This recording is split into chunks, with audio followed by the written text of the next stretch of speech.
Hi there, I'm Brooke, and this is the story of how my mom found out that I hoard food. My mom has always been obsessed with eating healthily and exercising loads. She basically lives in the gym, and she has to go every day, even on our birthdays and Christmas. She has also been on some kind of diet for as long as I can remember. She doesn't need to diet at all. She's got a really nice figure. She says that she's not on a diet and that she hates diets, but she won't eat gluten, wheat, dairy, red meat, or refined sugar. So I'm not really sure how that can be called a diet. The thing is, I wouldn't really care what my mom eats or does because we're not particularly close. But she tries to make my whole family follow the same regime. My sister finds it okay. At home, she pretends to really like the healthy food my mom gives us, but I know she secretly goes out for burgers and chips with her friends. She's amazing at ballet and is really good at running, so is naturally slim though, so my mom doesn't notice. Me, on the other hand, I'm quite chubby and shy, and I hate exercise.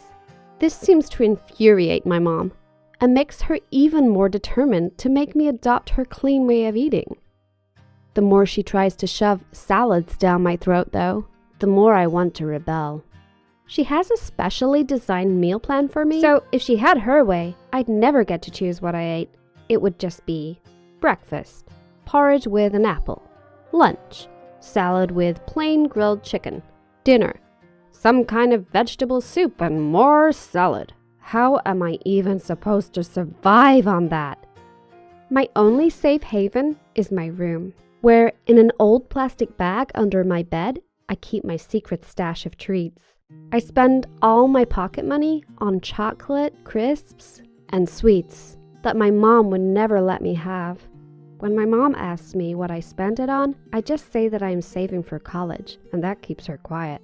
In reality, I sneak to the corner shop after school and fill my pockets, then smuggle it back to my room to eat when I'm doing homework. Chocolate and sweet things are my escape from my miserable time at home. My parents only have time for my sister, Libby, as she is great at sports and super confident, while I'm just a bit of a bookworm. Sugar makes me feel better. My favorite thing to do is melt Mars bars on my radiator, then drink the melted sticky goodness out of the wrapper. I find it comforting when I've had a hard day, when I've been teased at school or ignored by my parents or failed a test. Needless to say, my mom's radical diet is making no difference on me. One day, I got home from school to hear my parents having an argument. This wasn't completely new. My parents didn't really get on that well and often fell out over things. I was just heading upstairs, dreaming about my melted Mars bar, when I heard what they were arguing about. I heard my mom say something about finding 20 Mars bars. Uh-oh. I was in trouble. I dashed upstairs, and to my horror, the plastic bag had gone. I groaned. I was going to be in so much trouble. Chocolate was the only thing that made me feel better. It was all I had. Tears started running down my face, and I sat down with my back against the door, trying not to imagine the life of salad and plain grilled chicken that was waiting for me. Soon, I heard a knock on the door. It was my mom. I pretended not to have heard her. She went away, but came back an hour later, and then an hour after that. Eventually, 4 hours later, I was actually pretty starving, so I relented and opened the door when she knocked. I felt embarrassed for my stash of food, but also angry that she had pushed me to have to hide food. I didn't want to speak to her, but she sat down on my bed and asked me if we could have a chat. My mom was not one for heart-to-hearts, especially not with me, so I wasn't sure what she was going to say.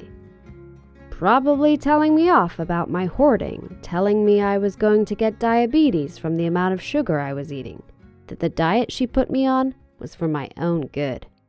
But she didn't. Instead, she started crying. I was shocked. This was the last thing I expected. I couldn't see why it was something she needed to cry about. Was it that big a deal that I wasn't following her diet? I can't believe I've pushed you to hiding food, Brooke. What sort of person must I be? Why didn't you just talk to me? I mumbled something non-committal in reply, not wanting to admit that I didn't think she was very approachable. Mom apologized again and explained that the reason she was so uptight about her diet is that her best friend at school died from a heart attack really young. And my mom promised she would do everything she could to not go through that again. But she admitted that she had let it get way too far. Consumed by her grief and obsession over protecting us, she had stopped actually being a good mother to us. She said she could see now that she needed to relax more. She asked me if we could make a deal. I would stop hiding food if she promised to be there to talk about anything bothering me. Half skeptical, and half desperately wanting to believe it was true, I agreed. It's now been 3 weeks since we talked. My mom is unrecognizable. She is more friendly and caring than she's ever been.